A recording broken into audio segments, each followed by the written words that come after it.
Big boss season 6-ലെ ഒരു mid week eviction നടന്നാൽ എങ്ങനെയിരിക്കും? അതും ഒട്ടും പ്രതീക്ഷിക്കാതെ ഒരു ട്വിസ്റ്റ്. ഇങ്ങനെയൊന്നും നടന്നാൽ നന്നായിരിക്കും അല്ലേ?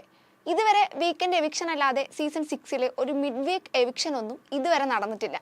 ഇടയ്ക്ക് വെച്ച് മെഡിക്കൽ കണ്ടീഷൻ മോശമായിട്ട് ഓരോ മത്സരാർത്ഥികൾ പോയി എന്നല്ലാതെ ഈ പറഞ്ഞ സംഭവമൊന്നും ഉണ്ടായിട്ടില്ല. പറഞ്ഞു വരുന്നത് ഇനിയുള്ള ദിവസങ്ങളിൽ ഒരു പക്ഷേ മിഡ് വീക്ക് എവിക്ഷൻ നടക്കാനുള്ള സാധ്യതയെക്കുറിച്ചാണ്. കാരണം സായി പണപ്പെട്ടി എടുത്ത് പോയിട്ട് പോലും ബിഗ് ബോസ് ഹൗസിലെ നിലവിലെ 8 പേരുണ്ട്. വരാൻ പോകുന്ന വീക്കെൻഡ് എപ്പിസോഡിലെ 2 ആൾ പോയാലും അപ്പോഴും ഒരാൾ ബാക്കിയാണ്. ആ നിലയ്ക്ക് ഒരു മിഡ് വീക്ക് എവിക്ഷനുള്ള സാധ്യത വളരെ കൂടുതലാണ്. നമുക്കറിയാം ടോപ്പ് 5 മാത്രമാണ് ഇത്രയും സീസണുകളിൽ ഉണ്ടായിട്ടുള്ളത്, അല്ലാതെ ടോപ്പ് 6 അല്ലെങ്കിൽ ടോപ്പ് 7 ഇതൊന്നും ഉണ്ടായിട്ടില്ല.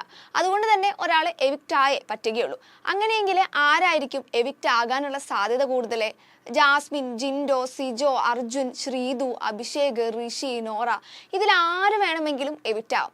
ഒന്ന് മാറ്റിപ്പിടിച്ചാലോ എന്ന ടാഗ് ലൈൻ പോലെ മാറ്റിപ്പിടിക്കൽ നമ്മൾ എക്സ്പെക്ട് ചെയ്ത രീതിയിലാകണമെന്നൊന്നുമില്ല. ഒരുപക്ഷെ നമ്മൾ പ്രതീക്ഷിച്ചവർ പോവാം, അല്ലെങ്കിൽ പ്രതീക്ഷിക്കാത്തവർ പോവാം, എന്തും സംഭവിക്കാം. നിലവിലെ ബിഗ് ബോസ് വീടിനുള്ളിലുള്ളവരെ നോക്കിയാൽ, അതായത് ജാസ്മിൻ, ജിൻഡോ, സിജോ, അർജുൻ, ശ്രീതു, അഭിഷേക്, ഋഷി, നോറ, ഈ പറഞ്ഞ ആരും തന്നെ സത്യത്തിൽ ടോപ്പ് 10-ലേക്ക് പോലും എത്തേണ്ടവരല്ല. എങ്ങനെയൊക്കെയോ തട്ടിത്തടഞ്ഞ് ലക്ക് എന്ന ഫാക്ടറിന് പുറത്ത് മാത്രമാണ് അവർ എത്തി നിൽക്കുന്നത്. പ്രത്യേകിച്ച് പവർ റൂം എന്നൊരു കൺസെപ്റ്റ് ഉണ്ടായിരുന്നത് കൊണ്ട് തന്നെ സേവ് ആയവരാണ് മെജോറിറ്റി ആൾക്കാരും.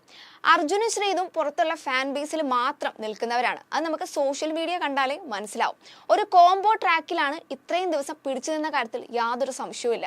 ഇനി അഭിഷേക്, ഋഷി ആണെങ്കിൽ പവർ റൂമിന്റെ ബലത്തിലാണ്.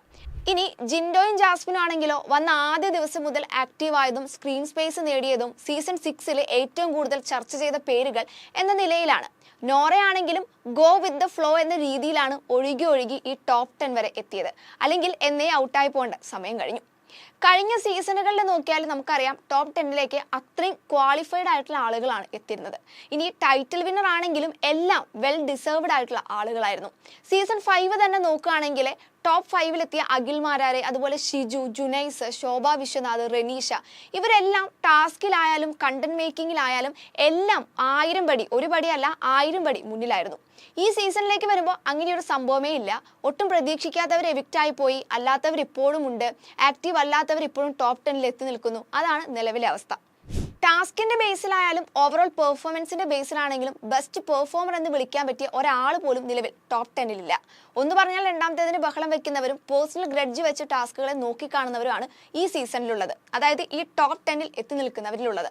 പറയത്തക്ക അറ്റാച്ച്മെന്റോ ഫീലിങ്സോ ഒന്നും ഇവർക്കിടയിലില്ല. കോമ്പറ്റീഷൻ ആണ്, ഒരു അറ്റാച്ച്മെന്റിന്റെ ആവശ്യമില്ല എങ്കിലും പരസ്പരം ചെറിയൊരു അറ്റാച്ച്മെന്റ് ഉണ്ടെങ്കിലേ കാണുന്ന പ്രേക്ഷകർക്കും ഒരു എൻഗേജിങ് ആവുകയുള്ളൂ. മറ്റെല്ലാ സീസണിലും മത്സരാർത്ഥികൾ അറ്റ്ലാസ്റ്റ് അതൊരു ഗെയിം മാത്രമാണെന്ന് മനസ്സിലാക്കി അവർ പരസ്പരം ഇടപഴകിയിരുന്നു. ഇത്തവണ അങ്ങനെയില്ല.